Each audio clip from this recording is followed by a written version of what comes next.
O Nonsense Futebol hoje bate um papo com um jogador que brilhou com a camisa do Guarani em Campinas e agora está desbravando os gramados sul-coreanos. Um cara extremamente bacana e que tem, olha, histórias muito legais para contar saindo direto do interior de Minas, agora para a Ásia. Se liga no papo com Yuri Tank depois da vinheta. Meu velho, como é que tá sendo pra ti, né? Pô, tu muito jovem já, tendo mais uma experiência internacional e mais uma experiência agora na Ásia. O tempo lá no Japão te ajuda a se adaptar melhor à Coreia ou realmente nada a ver? Minha carreira tomou um curso um pouco diferente do que a normalidade, né? Conheço atletas que já estão no final de carreira, que nunca tiveram oportunidade de vir no futebol internacional, enfim. E eu com 24 anos, para fazer 25, já estou na minha terceira passagem pelo futebol internacional e eu fico muito feliz por isso. Sobre a minha passagem no Japão, facilitou sim muito a minha vinda para cá, porque alguns fatores, né, que acabam impedindo ou dificultando a estadia, né, e o jogar aqui, o trabalhar aqui. E uma das coisas, primeiro, é a cultura asiática. Principalmente Japão e Coreia, eles têm uma cultura de respeitar o mais velho aqui, que é absurda. A hierarquia aqui ela é levada como prioridade em todo local. Então, dentro do futebol, fora do futebol, em empresas, nas escolas. Então, o mais novo ele tem que respeitar o mais velho, ele tem que tratar o mais velho literalmente como tipo, um senhor. Se você vai dirigir uma palavra a alguém, tem que ser com respeito, senão é como uma ofensa, enfim. E isso está literalmente atrelado em todas as áreas daqui, principalmente nesses dois países. Então, nós brasileiros que não costumamos ter isso de respeito, principalmente no futebol, nós vemos meninos, às vezes, de 18 anos respondendo o cara de bem mais velho, enfim, acaba sentindo um pouco. Então, essa minha passagem, por ter conhecido e se adaptado àquela realidade, quando eu cheguei aqui não foi muita novidade para mim, em relação à comida e o fuso horário também. Então, o tempo no Japão foi um treinamento para minha vinda para cá. Como é que é sair do interior de Minas e estar onde tu está? Eu penso nisso direto. Esses dias eu estava conversando com um líder e amigo meu, também com a minha esposa, e uma das frases que veio em mente é: olhe para sua sala de troféus e lembre-se de tudo aquilo que Deus fez por você. E não necessariamente a sala de troféu tem que ter um troféu lá, mas sim também as memórias, os locais onde você passou, aquilo que você conquistou e onde você está hoje. E, e realmente, eu saí do interior de Minas, uma cidade que tem 17 mil habitantes, sem muita infraestrutura de modo geral e até dentro da minha profissão. E hoje já estou na minha terceira passagem, então sim, me sinto grato, muito realizado. A gente teve no Rio Grande do Sul aqui um exemplo péssimo de jogadores brigando entre Internacional e Caxias há algumas semanas. E eu lembro da situação que você foi comemorar um gol e tirou a chuteira para não pisar com a chuteira em cima do escudo do Guarani de Campinas, né? Essa questão do respeito parece que já está intrínseca em ti há muito tempo. Com certeza, já está enraizado. Tanto a minha criação, né? Meus pais me ensinaram a questão do respeito e aquilo que eu fui aprendendo também na minha caminhada cristã, a questão de respeitar. E eu carrego comigo o seguinte: você merece respeito por quem você é. Não é por causa de um escudo que você leva, ou por causa de um nome que você leva, ou uma cadeira que você senta e tudo mais. Você merece respeito por quem você é, pela pessoa, não é pelo cargo. Então, eu costumo tratar o funcionário da limpeza da mesma forma que eu trato um presidente, porque para mim é a mesma coisa, entende? Então, isso já estava enraizado desde cedo para mim, então para mim não foi novidade. Aqui teve a questão dessa briga justamente porque jogadores do Caxias provocaram os do Internacional.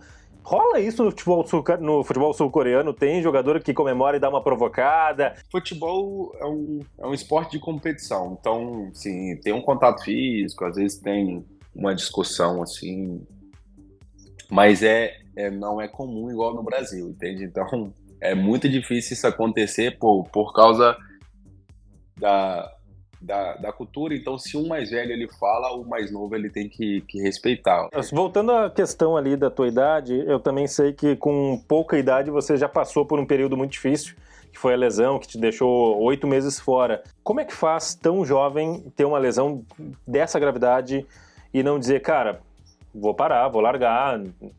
Você estava na Ferroviária, né? Isso. Pois é um clube do interior, daqui a pouco não vai ter a estrutura que daqui a pouco um São Paulo, por exemplo, com Cotia, vai te dar para tu se recuperar. Foi sim um dos momentos mais difíceis da minha carreira, e eu acho que é a realidade de muitos atletas aí, né?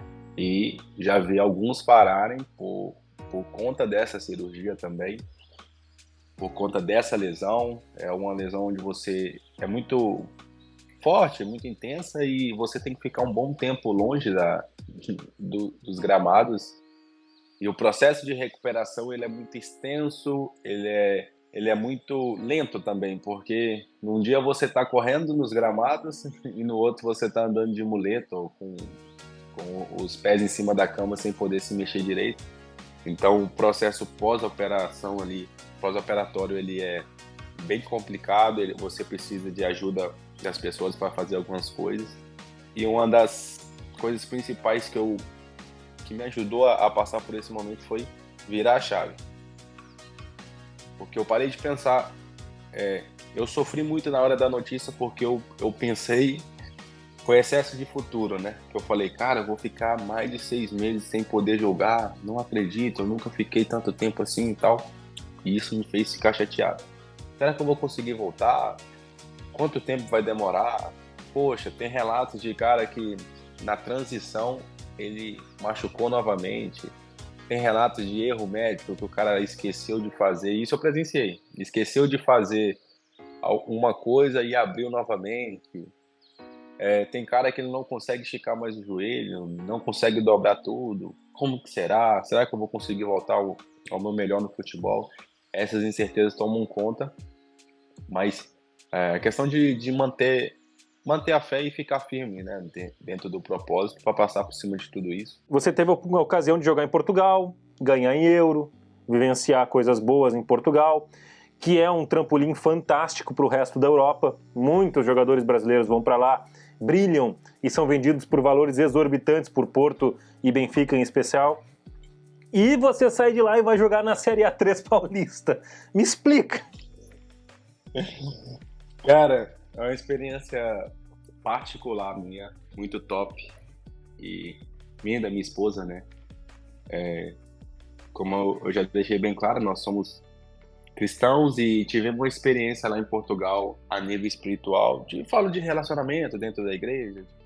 E aconteceu lá que a minha vida profissional não estava tão boa. Tava acontecendo umas questões dentro do clube, algumas coisas negativas que mancham o futebol, que acredito que você já esteja ciente, algumas sujeiras e tudo mais, e algumas injustiças acabam acontecendo. E eu me deparei com a situação que eu precisava tomar uma nova rota, mudar um pouco a direção. E apareceram algumas situações, situações boas, aliás. Apareceu para jogar primeira divisão do Mineiro, se eu não me engano, A2 ou A1 do Paulista também na época. Aos olhos naturais era uma loucura, porque eu estava na segunda divisão de Portugal e voltar para A3 literalmente era um pulo de ponta para baixo. Só que eu estava confiando no propósito, naquilo que Deus tinha direcionado a gente, e eu fui convicto, né? Eu precisava daquele momento, né? Foi um momento muito bom e literalmente foi um divisor de águas na minha carreira, pois foi através do Capivariano que eu pude pegar uma sequência boa em número de jogos, uma sequência boa em número de gols e uns meses depois poder ir pro Guarani e escrever uma história bonita como foi e hoje poder estar aqui. Eu vivi intensamente esses momentos no Guarani. Por quê? Porque para mim estava sendo uma baita oportunidade, né? Então eu sabia de onde eu estava saindo da A3 e fui inserido na Série B. Então eu cheguei lá literalmente, assim, super motivado e tranquilo demais. Sabia, sim, que a torcida iria cornetar muito, né? Muito por causa do que eu joguei na Ponte Preta. O Guarani estava passando por uma situação muito ruim na época, né? Tava desde a 5ª rodada na zona de rebaixamento.